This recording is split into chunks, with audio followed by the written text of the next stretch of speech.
Hi ಹಾಲ್ welcome back Shobha. ಇದು ಮಹಾಶಿವರಾತ್ರಿಯ mini blog ಆಗಿರುತ್ತೆ. ಇದು ಬಂದು ನಮ್ಮ ಮನೆ. ನಾನು ಮಹಾಶಿವರಾತ್ರಿಗೆ ನಾನು ಸ್ವಲ್ಪ ಪೂಜೆಗೆಲ್ಲ ರೆಡಿ ಮಾಡ್ಕೋಬೇಕಾಗಿತ್ತು.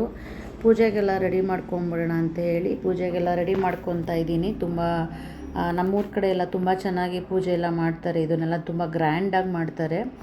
ಸೊ ಅದಕ್ಕೆ ನಾನು ಇಲ್ಲೆಲ್ಲ ಪೂಜೆಗೆಲ್ಲ ರೆಡಿ ಮಾಡಿಕೊಂಡು ಹಾಗೆ ಸ್ವಲ್ಪ ನಾನು ನೈವೇದ್ಯ ಮಾಡ್ಕೊಂಬಿಡೋಣ ಅಂತ ಹೇಳಿ ನೈವೇದ್ಯನೂ ಮಾಡ್ಕೊತಾ ಇದ್ದೀನಿ.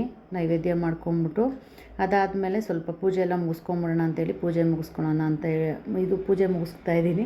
ಇವನು ಬಂದು ನಮ್ಮ ಸದಸ್ಯ ಅಂತ ಹೇಳ್ಬೋದು, ನಮ್ಮ ಮನೆಗೆ ಇಲ್ಲ ಮಗ ಅಂತ ಹೇಳ್ಬೋದು, ಮ್ಯಾಕ್ಸ್ ಅಂತ ಹೇಳಿ ಮುಗಿಸ್ಕೊಂಡು ಹಾಗೆ ಸಂಜೆ ದೇವಸ್ಥಾನಕ್ಕೆ ಹೋಗಬೇಕಾಗಿತ್ತು. ದೇವಸ್ಥಾನಕ್ಕೆಲ್ಲ ಹೋದ್ವಿ. ನಮ್ಮ ಮನೆ ಹತ್ರ ಇರೋರು ಹಾಗೆ ನಮ್ಮ ಮನೆ ಪಕ್ಕದವರು ನಮ್ಮ ಮಕ್ಕಳುಗಳೆಲ್ಲ ಸೇರಿಕೊಂಡು. ಇದು ಮಹದೇಶ್ವರನ ದೇವಸ್ಥಾನ ಅಂತ ಹೇಳಿ ತುಂಬ ಚೆನ್ನಾಗಿ ಅಲಂಕಾರ ಎಲ್ಲ ಮಾಡ್ತಾರೆ. ಸೊ ಇದು ತುಂಬ ಚೆನ್ನಾಗಿದೆ ದೇವಸ್ಥಾನ. ಅಲ್ಲಿ ಸಿಕ್ಕಾಪಟ್ಟೆ ರಶ್ ಅಂದರೆ ರಶ್ ಇತ್ತು ಇವತ್ತು, ಹೆವಿ ರಶ್ಶು. ಆದ್ರೂ ಹೋಗಿ ಪೂಜೆ ಎಲ್ಲ ಮುಗಿಸ್ಕೊಂಡು ಆಮೇಲೆ ಪ್ರಸಾದ ಎಲ್ಲ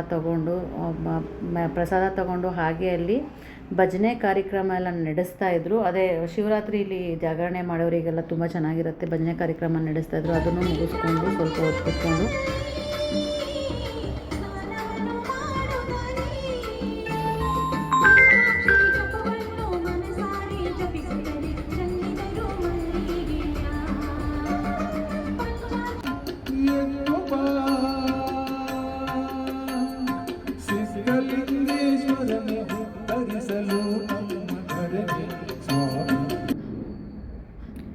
ಇವತ್ತಿನ ನಮ್ಮ ಬ್ಲಾಗ್ ಇದಾಗಿತ್ತು. ಮಹಾಶಿವರಾತ್ರಿಯ ಶುಭಾಶಯ.